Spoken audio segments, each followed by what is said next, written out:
عندي جزء من العضله مالتي ما تتطور حاله حال باقي العضلات. مثلا الصدر مالتي كلش تمام، بس الخارجي ما بيتطور مثل ما الداخلي او الاسفل او الاعلى. شنو اسوي بهاي الحاله وشلون اخليه يتطور ويصير موازي الى بقيه اجزاء الصدر؟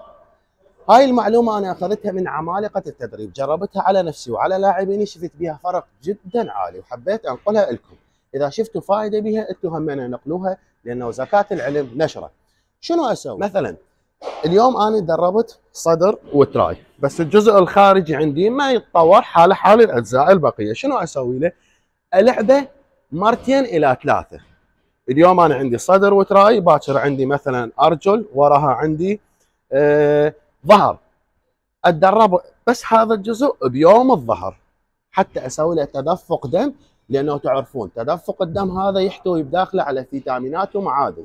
طول ما العضله بها توتر والغذاء ينقل لها عن طريق الدم، كل ما تتطور بشكل اسرع. مدى احكي على عضله كامله، جزء من العضله، وبهاي الحاله راح يتطور وراح يكون موازي الى بقيه الاجزاء مالتي مال الصدر.